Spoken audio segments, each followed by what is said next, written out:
Senior तज्ज़ियाकार doctor Huma बकाई ने निजी TV channel से गुफ्तगू करते हुए कहा कि डोनाल्ड ट्रंप ने हर तरह का कार्ड खेला। उन्होंने इंतखाबी मुहिम में पाकिस्तानी वोटर्स की हमायत हासिल करने के लिए बानी पीटीआई इमरान खान की वीडियो तक चलाई। ट्रंप ने हर वो कार्ड खेला जिससे मदद की उम्मीद थी।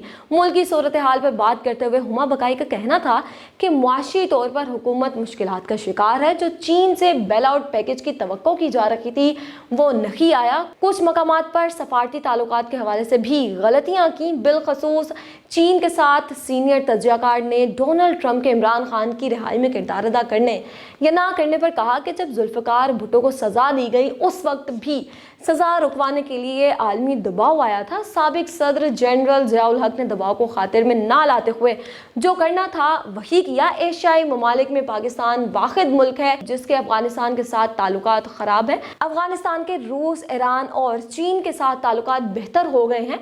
सहाफ़ी हामिद मीर ने सवाल पूछा कि ताल्लुकात खुशगवार ना होने का जिम्मेदार आखिर कौन है। हुमा बकाई ने जवाब दिया कि अमेरिका की तरफ झुकाव होने की वजह से अफगानिस्तान के साथ ताल्लुकात हमारे ख़राब हुए हैं। अमरीकी इंतखाबात के बाद पाकिस्तान के ताल्लुकात वही रहेंगे जो अमेरिका की चाहत होगी, क्योंकि एक मरतबा फिर अमेरिका की तवज्जो अफगानिस्तान की तरफ है। रूस, ईरान, चीन, अफगानिस्तान के दरमियान जो सफ़बंदी हो रखी है वो बहुत ही ज़्यादा दिलचस्प है। हामिद मीर ने सवाल किया कि ईरानी वज़ीर ख़ारजा पाकिस्तानी दौरे पर हैं।